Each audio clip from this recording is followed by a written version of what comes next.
திருவண்ணாமலை அண்ணாமலையார் கோவிலில் ஆவணி மாத பௌர்ணமியையொட்டி பல்லாயிரக்கணக்கான பக்தர்கள் கைலாய வாத்தியங்கள் விண்ணை பிளக்க விடிய விடிய கிரிவலம் சென்றனர். இதையொட்டி அண்ணாமலையார் கோவிலுக்குள் 6 மணி நேரத்திற்கு மேலாக காத்திருந்து பக்தர்கள் சாமி தரிசனம் செய்தனர்.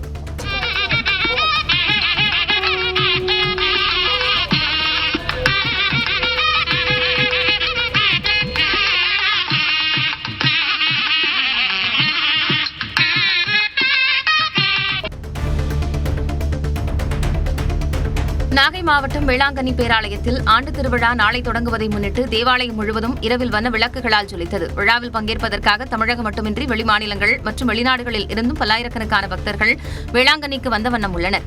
சென்னை, கோவை, நெல்லை உள்ளிட்ட பல்வேறு மாவட்டங்களில் இருந்து பாத யாத்திரையாகவும் பக்தர்கள் வருகின்றனர். இதனால் இரவில் விபத்துகள் ஏற்படுவதை தடுக்கும் வகையில் வாஞ்சூர் ரவுண்டானாவை கடந்து வந்த நூற்றுக்கணக்கான பக்தர்களுக்கு காவல்துறை சார்பில் ஒளிரும் பிரதிபலிப்பு ஸ்டிக்கர் ஒட்டப்பட்ட குழாய்கள் வழங்கப்பட்டன.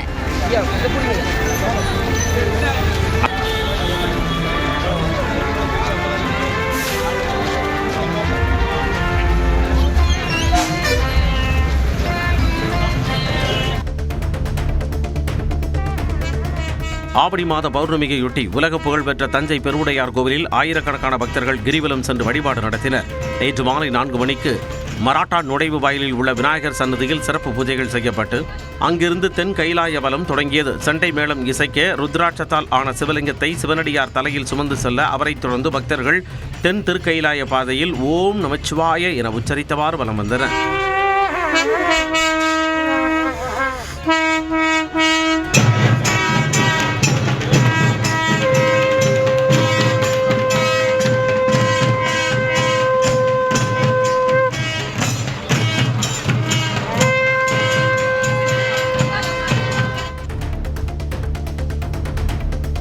சென்னை திருவேற்காடு தேவி கருமாரியம்மன் கோவிலுக்குள் பக்தர்கள் செல்போன் கொண்டு செல்வதற்கு வரும் 1ஆம் தேதி முதல் தடை விதிக்கப்படுவதாகவும் கோவில் நிர்வாகம் அறிவித்துள்ளது. திருக்கோவிலுக்கு வரும் பக்தர்கள் நுழைவு வாயிலின் உட்புறம் அமைக்கப்பட்டுள்ள கைபேசி பாதுகாப்பு மையத்தில் ₹5 கட்டணம் செலுத்தி செல்போனை ஒப்படைத்துவிட்டு டோக்கன் பெற்றுக் கொள்ளலாம் என்றும், தரிசனம் முடித்துவிட்டு டோக்கனை காண்பித்தால் செல்போனை பெற்றுக் கொள்ளலாம் என்றும் தெரிவிக்கப்பட்டுள்ளது. கோவிலுக்குள் மறைமுகமாக கைபேசியினை எடுத்துச் சென்றால் சட்டப்படி உரிய நடவடிக்கை மேற்கொள்ளப்படும் என்றும் கோவில் நிர்வாகம் எச்சரித்துள்ளது. மதுரை மீனாட்சி அம்மன் கோவில் குடமுழுக்கு விழாவையொட்டி அன்னதானம் வழங்குவோர் உணவு பாதுகாப்புத் துறையிடம் அனுமதி பெற வேண்டும் என தெரிவிக்கப்பட்டுள்ளது. 17ஆம் தேதி விழா நடைபெறும் நிலையில் பக்தர்களுக்கு உணவு, பிரசாதம், குளிர்பானங்கள், இனிப்புகள் மற்றும் குடிநீர் வழங்குவோர் உணவு பாதுகாப்பு விதிமுறைகளை கட்டாயம் கடைபிடிக்க வேண்டும் என்றும், விரிவான விவரங்களை அலுவலக தொலைபேசி எண்ணில் தொடர்பு கொண்டு தெரிந்து கொள்ளலாம் எனவும் மாவட்ட உணவு பாதுகாப்புத்துறை தெரிவித்துள்ளது. புதுக்கோட்டை மாவட்டம் அறந்தாங்கி அருகே கோவில் திருவிழாவை முன்னிட்டு மாட்டு வண்டி எல்லை பந்தயம் விறுவிறுப்பாக நடைபெற்றது. பாண்டிபத்திரம் முத்துமாரியம்மன் கோவில் பொங்கல் உற்சவத்தை முன்னிட்டு 3 பிரிவுகளாக நடைபெற்ற போட்டியில் 100க்கும் மேற்பட்ட இரட்டை மாட்டு வண்டிகள் கலந்து கொண்டன. நிர்ணயிக்கப்பட்ட பந்தய இலக்கினை நோக்கி சீறி பாய்ந்த மாட்டு வண்டிகளை சாலையின் இருபுறமும் நின்றிருந்த பொதுமக்கள் கண்டு ரசித்தனர்.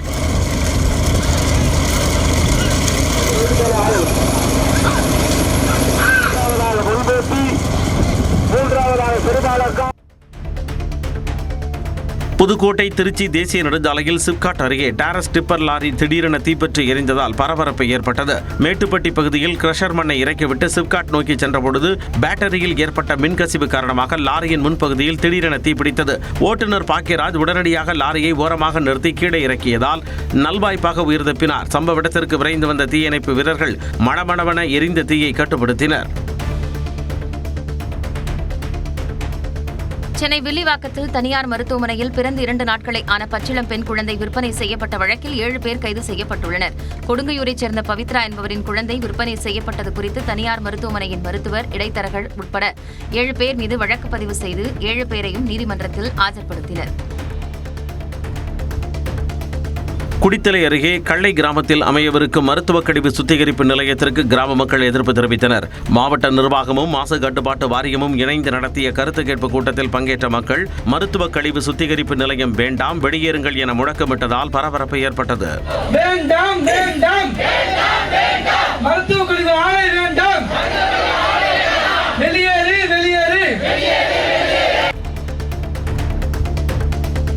பழனியில் பெரியப்பா நகரில் அமைந்துள்ள குப்பை கிடங்கை மாவட்ட ஆட்சியர் துர்காமூர்த்தி நேரில் ஆய்வு மேற்கொண்டார். ஆய்வின் பொழுது குப்பை கிடங்கில் அடிக்கடி ஏற்படும் தீ விபத்துகள் குறித்தும் அதனை தடுப்பதற்கான நடவடிக்கைகள் குறித்தும் அதிகாரிகளிடம் மாவட்ட ஆட்சியர் கேட்டறிந்தார். மேலும் குப்பைகளை தனித்தனியாக பிரித்து மேலாண்மை செய்வது குறித்தும் அதிகாரிகளிடம் கேட்டறிந்தார். காஞ்சிபுரம் காமாட்சி அம்மன் கோவிலில் ஆவணி மாதம் பௌர்ணமியை முன்னிட்டு தங்கத்தேர் உற்சவம் விமர்சையாக நடைபெற்றது. தங்கத்தேர் உற்சவத்தையொட்டி காமாட்சி அம்மனுக்கு சிறப்பு அபிஷேக ஆராதனைகள் செய்து இளம் நீல நிற பட்டு உடுத்தி திருவாபரணங்கள், மல்லிகைப்பூ, சாமந்திப்பூ மாலைகள் அணிந்து லட்சுமி சரஸ்வதி தேவிகளுடன் சிறப்பு அலங்காரத்தில் தங்கத்தேரில் எழுந்தருளி பக்தர்களுக்கு காட்சியளித்தார். பின்னர் மேளதாளங்கள் முழங்க பக்தர்கள் தங்கத்தேரினை வடம் பிடித்து இழுத்துச் செல்ல காஞ்சி காமாட்சி அம்மன் கோவில் வளாகத்தில் உலா வந்து பக்தர்களுக்கு காட்சியளித்தார்.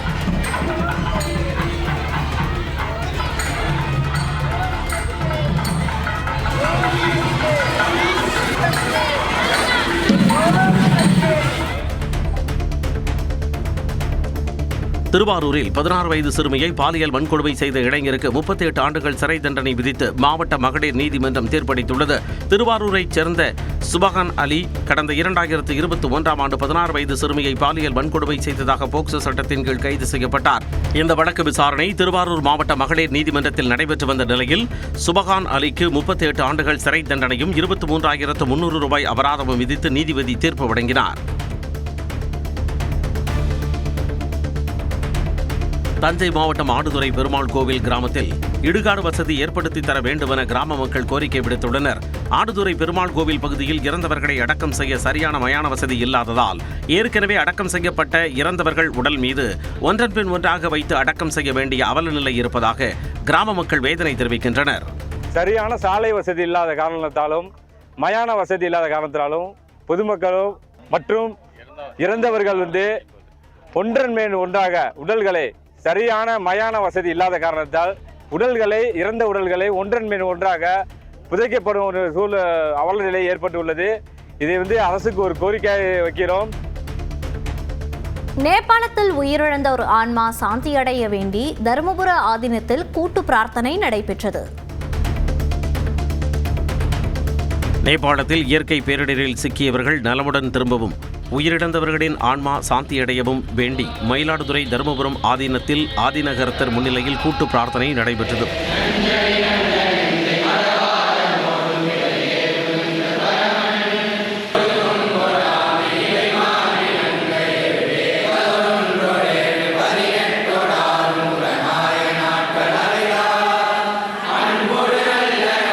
நேபாளில் சிக்கியுள்ள ஓய்வு பெற்ற உயர்நீதிமன்ற நீதிபதி சிவஞானத்தின் மைத்துனர் செந்தில்ராஜன் உள்ளிட்ட ஏராளமானோர் இந்த கூட்டு பிரார்த்தனையில் கலந்து கொண்டனர். திருச்செங்கோட்டில் உள்ள தனியார் இருசக்கர வாகன குடோனில் ஏற்பட்ட திடீர் தீ விபத்தில் 5 எலக்ட்ரிக் ஸ்கூட்டர்கள் உட்பட 7 வாகனங்கள் எரிந்து சாம்பலாகின. பச்சையம்மன் கோவில் அருகே பாலச்சந்தர் என்பவருக்கு சொந்தமான குடோனில் இந்த விபத்து ஏற்பட்டது. ஸ்கூட்டர்களின் பேட்டரிகளில் தீப்பற்றியதால் கடும் நெடி ஏற்பட்ட நிலையில் தீயணைப்பு வீரர்கள் மாஸ்க் அணிந்து 1 மணி நேரத்திற்கு மேலாக போராடி தீயை அணைத்தனர்.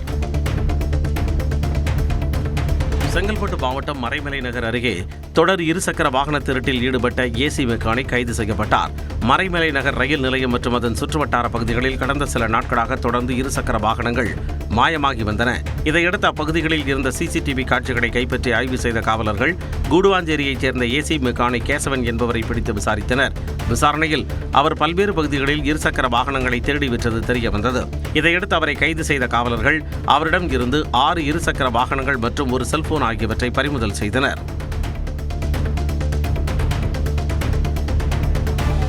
தேனி மாவட்டம் மேகமலை மலை கிராம மக்களை வெளியேற்றிவிட்டு அப்பகுதிகளை கார்ப்பரேட் நிறுவனங்களுக்கு மத்திய அரசு தாரை வார்க்கப் போவதாக காங்கிரஸ் குற்றம் சாட்டியுள்ளது. மேகமலை மலை கிராம மக்களை வெளியேற்றும் நடவடிக்கையை கண்டித்து தேனி பங்களாமேடு பகுதியில் காங்கிரஸ் கட்சியின் பட்டியலின பிரிவு சார்பில் ஆர்ப்பாட்டம் நடைபெற்றது. அப்போது பேசிய காங்கிரஸ் கட்சியின் பட்டியலின பிரிவு மாநில தலைவர் ரஞ்சன் குமார், மேகமலை விவகாரம் குறித்து மக்களவை எதிர்க்கட்சித் தலைவர் ராகுல் காந்தி நாடாளுமன்றத்தில் குரல் எழுப்புவார் என்றார். 90க்கும் மேற்பட்ட கிராம மக்கள் அதையே வாழ்வாதாரமாக கொண்டு 3-4 தலைமுறைகளாக வசித்து வருகின்றார்கள். அவங்களுடைய குடும்பத்துக்கு உண்டான வாழ்வாதாரங்கள், கல்வியல் எல்லாமே அந்த பகுதியை சார்ந்து இருக்குது. அவங்கள அகற்றுறதுன்றது ஒரு கண்டனத்துக்குரியது. கடலூர் வள்ளலார் சத்தியஞான சபையின் பெருவழியாகவே பாதுகாக்கப்படும் என இந்து சமய அறநிலையத்துறை சென்னை உயர்நீதிமன்றத்தில் உத்தரவாதம் அளித்துள்ளது. இது தொடர்பான வழக்கு நீதிபதிகள் ஜி. ஜெயச்சந்திரன் மற்றும் இ. மனோகரன் அமர்வில் மீண்டும் விசாரணைக்கு வந்தது. அப்போது பெருவழியாகவே பாதுகாக்கப்படும் என்றும் அறநிலையத்துறை தரப்பில் உறுதியளிக்கப்பட்டது. இதையடுத்து மாற்றுத் திட்டம் சுற்றுச்சுவர் கட்ட அரசின் ஒப்புதல் பெற செப்டம்பர் 15ஆம் தேதி வரை அரசுக்கு அவகாசம் வழங்கி விசாரணையை நீதிபதிகள் ஒத்திவைத்தனர். திண்டுக்கல் மாவட்டம் சின்னாடப்பட்டியில் பட்டப்பகலில் முன்னாள் அதிமுக கவுன்சிலர் வீட்டில் 36 சவரன் தங்க நகையை மர்ம நபர்கள் திருடிச் சென்றுள்ளனர். வெண்மணி செல்லப்பாண்டி தனது குடும்பத்தினருடன் அருகில் உள்ள திருமண மண்டபத்தில் நடைபெற்ற விழாவிற்கு சென்ற நிலையில் வீட்டின் பூட்டை உடைத்து 36 சவரன் தங்க நகைகள், 1/4 கிலோ வெள்ளி, 70,000 ரூபாய் ரொக்கம் கொள்ளையடிக்கப்பட்டுள்ளது. பெரம்பலூரில் பள்ளிக்கல்வித்துறையின் சார்பில் பள்ளி மாணவர்களுக்கிடையேயான மாவட்ட அளவிலான விளையாட்டுப் போட்டிகள் நடைபெற்றன. புரட்சித் தலைவர் எம்ஜிஆர் விளையாட்டரங்கில் நடைபெற்ற நீச்சல் போட்டியில் ஏராளமான பள்ளி மாணவர்கள் ஆர்வமுடன் பங்கேற்றனர். போட்டிகளில் சிறப்பிடம் பெற்றவர்களுக்கு பரிசு, பாராட்டு சான்றிதழ்கள் வழங்கப்பட்டன. விருதுநகர் மாவட்டம் காரியாபட்டி அருகே கனகனேந்தல் புத்துக்கோயிலில் ஆவணி மாத பௌர்ணமியை முன்னிட்டு நாகம்மாள் உற்சவ சிலைக்கு சிறப்பு அபிஷேக ஆராதனை வெகு சிறப்பாக நடைபெற்றது. இதில் விருதுநகர், காரியாபட்டி, ராமநாதபுரம் போன்ற பல்வேறு பகுதிகளில் இருந்து ஏராளமான பக்தர்கள் கலந்து கொண்டு சுவாமி தரிசனம் செய்தனர்.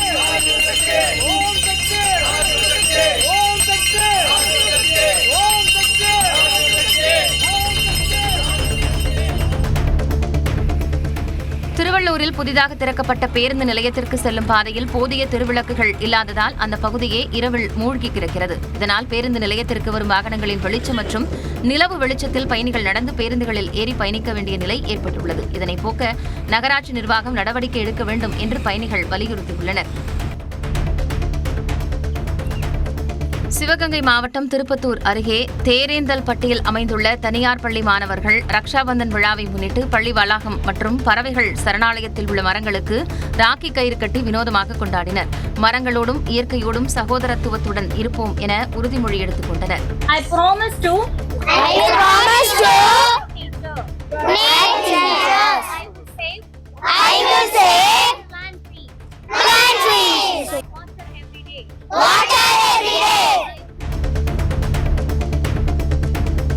விருதுநகரில் பெருந்தலைவர் காமராஜர் பயின்ற பள்ளியில் காலை உணவு திட்டத்தை வரும் 17ஆம் தேதி முதல் முதலமைச்சர் துவக்கி வைக்க உள்ளார். காலை உணவு திட்டம் 6 முதல் 8ஆம் வகுப்பு வரை பயிலும் மாணவ மாணவியருக்கு விரிவாக்கம் செய்யப்படும் என அறிவிப்பு வெளியிடப்பட்டிருந்தது. இதனிடையே காமராஜர் படித்த பள்ளியான விருதுநகர் KVS நடுநிலைப் பள்ளியில் காலை உணவு திட்டத்தை முதலமைச்சர் விஜய் நேரில் வந்து துவக்கி வைக்க உள்ளார்.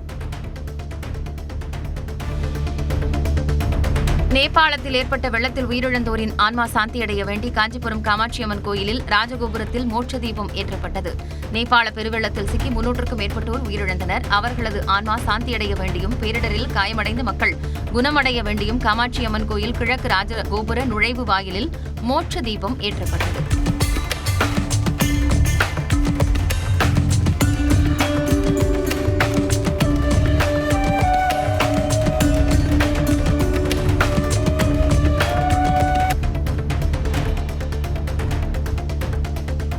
நாகை மாவட்டம் நாகூர் தர்காவில் மிலாது நபியை ஒட்டி ஒரே நேரத்தில் 50க்கும் மேற்பட்ட கலைஞர்கள் தஃப் கருவியை இசைத்து நபிகள் நாயகத்தின் புகழ்பாடி மகிழ்ந்தனர். அரபு, தமிழ் மற்றும் உருது மொழிகளில் நபிகள் நாயகம் மற்றும் இறை நேசர்களின் புகழ்பாடல்கள் இசைக்கப்பட்டு நிகழ்ச்சி நிறைவு பெற்றது.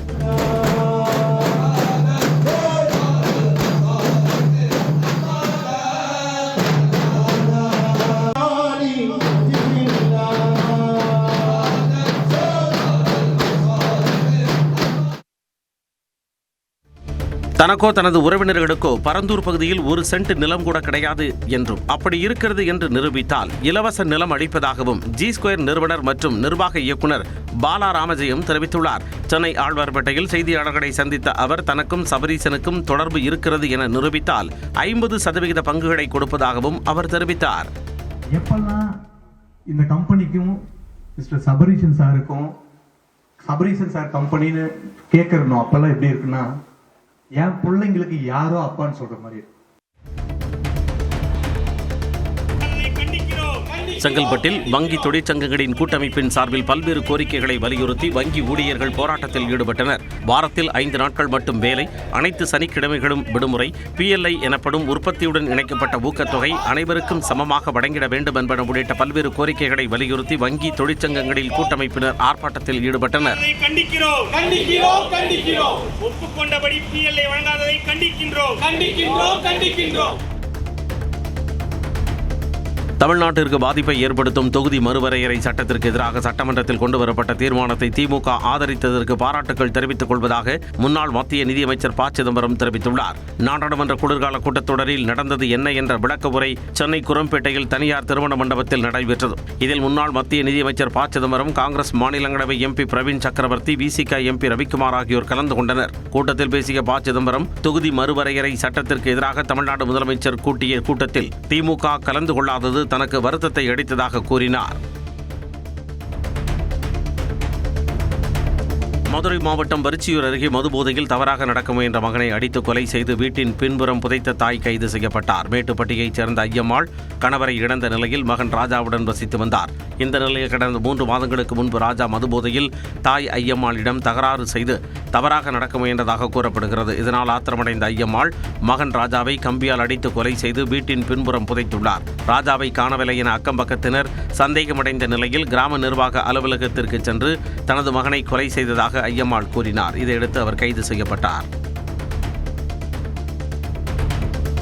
திண்டுக்கல் மாவட்டம் பழனி அருகே விவசாய தோட்டத்தில் 80,000 ரூபாய் மதிப்பிலான காப்பர் கம்பிகளை திருடிய வாலிபரை காவல்துறையினர் கைது செய்தனர். கோமாளிபுதூரைச் சேர்ந்த வினோத்குமார் என்பவரின் தோட்டத்தில் கம்பிகளை திருடிச் சென்ற சிவகிரிப்பட்டியைச் சேர்ந்த 19 வயதான ரியாஸ் ஹுசைனை பழனி தாலுகா காவலர்கள் கைது செய்து அவரிடம் இருந்த காப்பர் வயர்களை பறிமுதல் செய்து சிறையில் அடைத்தனர். கரூர் மாவட்டம் கடவூர் பகுதியில் அரசு அனுமதியின்றி காற்று ஆலைகள் மற்றும் மின்கம்பங்கள் அமைப்பதாக குற்றம் சாட்டி கடவூர் ஊராட்சி ஒன்றிய அலுவலகத்தில் விவசாயிகள் அடுப்பு வைத்து சமைத்து நூதன முறையில் போராட்டத்தில் ஈடுபட்டனர்.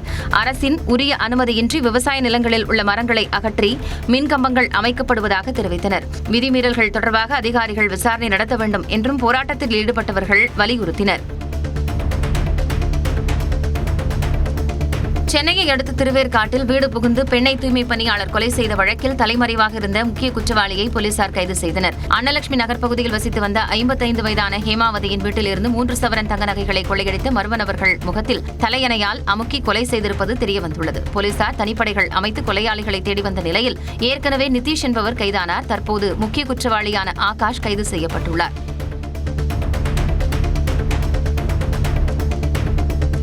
மாவட்டம் பல்லடம் அருகே ஜெராக்ஸ் பணத்தை புழக்கத்தில் விட்ட 3 பேர் கைது செய்யப்பட்டனர். சேடபாளையத்தைச் சேர்ந்த ஜோதி என்பவரின் மளிகை கடையில் ஜெராக்ஸ் பணத்தை கொடுத்து ஒருவர் பொருட்களை வாங்கியதாக கூறப்படுகிறது. உடனடியாக காவல்துறையினர் அந்த கடையில் இருந்த CCTV கேமராவை ஆய்வு செய்தபோது ஜெயசக்தி என்ற பெண்ணை மடக்கி பிடித்தனர். விசாரணையின் அடிப்படையில் அவரது கணவர் ராஜா, கவுந்தப்பாடியைச் சேர்ந்த குமரேசன் ஆகியோரும் கைது செய்யப்பட்டனர். அவர்களிடமிருந்து 65,600 ரூபாய் போலியான ஜெராக்ஸ் பணம் மற்றும் பிரிண்ட் எடுக்க பயன்படுத்திய இயந்திரம் ஆகியவை பறிமுதல் செய்யப்பட்டன. விருதுநகர் மாவட்டம் சிவகாசியில் பிரபல ரவுடியை கண்ணில் மிளகாய் பொடியை தூவி அரிவாளால் வெட்டி கொலை செய்த சம்பவத்தில் 4 பெண்கள் உட்பட 6 பேர் கைது செய்யப்பட்டனர். விஜயலட்சுமி காலனியில் மருதாயி என்பவர் வீட்டில் வைத்து பிரபல ரவுடி தங்கமுனீஸ்வரன் கொலை செய்யப்பட்டார். ஏற்கனவே மருதாயியிடம் பணம், நகை பறித்து தொந்தரவு செய்தவர் ஜாமீனில் வெளியே வந்த நிலையில் தொந்தரவு தாங்க முடியாமல் சதித்திட்டம் தீட்டி திரைப்பட பாணியில் கொலையை அரங்கேற்றியதாக கைதானவர்கள் வாக்குமூலம் அளித்துள்ளனர். கூடலூர் அத்திப்பாடி பகுதியில் பட்டப்பகலில் புலி உலா வந்ததால் பொதுமக்கள் அச்சமடைந்தனர். நீலகிரி மாவட்டம் கூடலூர் அத்திப்பாடி பகுதியில் பட்டப்பகலில் புலி உலா வந்ததால் பொதுமக்கள் அச்சமடைந்தனர். கடந்த 2 நாட்களாக கூடலூரை சுற்றியுள்ள விமலகிரி நம்பாளக்கோட்டை பகுதியில் புலி நடமாட்டம் தொடர்பான வீடியோ காட்சிகள் வெளியாகி பரபரப்பை ஏற்படுத்தியிருந்தன. இந்த நிலையில் அத்திப்பாடி பகுதியில் தேயிலை தோட்டத்தில் புலி சுற்றித் திரிந்ததை அங்கிருந்த பொதுமக்கள் புகைப்படம் மற்றும் வீடியோவாக பதிவு செய்து வெளியிட்டுள்ளனர். தகவல் அறிந்து சம்பவ இடத்திற்கு சென்ற வனத்துறையினர் புலியின் நடமாட்டத்தை தீவிரமாக கண்காணித்து வருகின்றனர். புதுக்கோட்டை அருகே திருமலைராய சமுத்திரத்தில் கதிர்காமேஸ்வரர் ஆலயத்தில் 23ஆம் ஆண்டு திருவிளக்கு மற்றும் சுமங்கலி பூஜை விமர்சையாக நடைபெற்றது. இதில் 500க்கும் மேற்பட்ட பெண்கள் கலந்து கொண்டு விளக்கு ஏற்றி கூட்டு வழிபாடு நடத்தினர். இந்த பூஜையை ஒட்டி மான், யானை, குதிரை, ஒட்டகம் உள்ளிட்ட விலங்குகளின் உருவங்கள் பலவித வண்ண விளக்குகளால் குளத்தை சுற்றி அலங்காரம் செய்யப்பட்டிருந்தன. மயிலாடுதுறை மாவட்டம் தரங்கம்பாடி அருகே திருக்கடையூரில் அமைந்துள்ள அபிராமி அம்மன் சமேத அமிர்தகடேஸ்வரர் கோயிலில் பிரபல இயக்குநரும் திரைப்பட நடிகருமான சமுத்திரகனி வழிபாடு மேற்கொண்டார். தனது உறவினர் இல்ல நிகழ்வில் பங்கேற்று சுவாமி தரிசனம் செய்த சமுத்திரகனியை பார்த்த பக்தர்கள் பலரும் ஆர்வத்தில் அவருடன் பேசி மகிழ்ந்தனர்.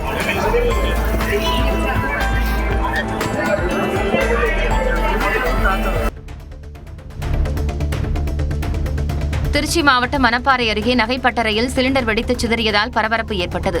பன்னாங்கொம்பு பகுதியில் உள்ள ஹரி என்பவரின் நகைப்பட்டறையில் 5 கிலோ எடை கொண்ட சிறிய ரக சிலிண்டர் திடீரென வெடித்து சிதறியதால் கடும் புகைமூட்டம் சூழ்ந்தது. தகவல் அறிந்து வந்த தீயணைப்பு வீரர்கள் போராடி தீயை அணைத்தனர். இந்த விபத்தில் 50 கிராம் தங்கம், 5 லட்சம் ரூபாய் மதிப்பிலான இயந்திரங்கள், செல்போன் ஆகியவை சேதமாகின. சேலம் மாவட்டம் எடப்பாடியில் சாப்பிட்ட உணவுக்கு பணம் கொடுப்பதில் ஏற்பட்ட தகராறில் உணவகத்தை மர்ம நபர்கள் சூறையாடிய சிசிடிவி காட்சி வெளியாகியுள்ளது. சாப்பிட்ட உணவுக்கு ஜிபே மூலம் பணம் கொடுப்பதில் வாடிக்கையாளர்கள் மற்றும் ஊழியர்களிடையே வாக்குவாதம் ஏற்பட்டதாக தெரிகிறது. தாக்குதல் வீடியோ வெளியான நிலையில் காவல்துறையினர் விசாரித்து வருகின்றனர்.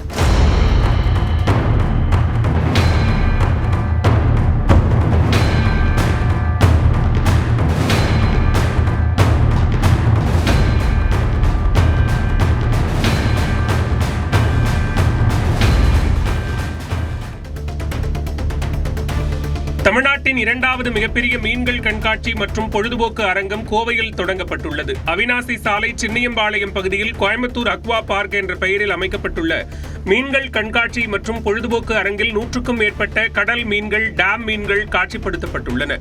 மேலும் பொழுதுபோக்கு அம்சங்களாக நெருப்பு கோழிகள் மற்றும் கைகளில் அமரும் பறவைகளும் இடம்பெற்றுள்ளன.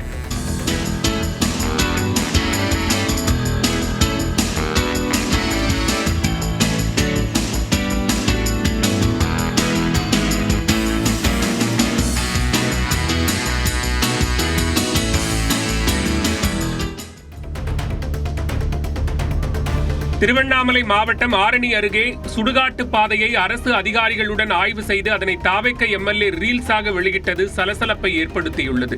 சந்தவாசல் பகுதியில் இறந்தவர்களை அடக்கம் செய்வதற்காக சுடுகாட்டிற்கு செல்ல முறையான பாதை இல்லாததால் தனியாருக்கு சொந்தமான விளைநிலம் வழியாக சடலங்களை எடுத்துச் செல்லும் அவலநிலை நீடித்து வருகிறது.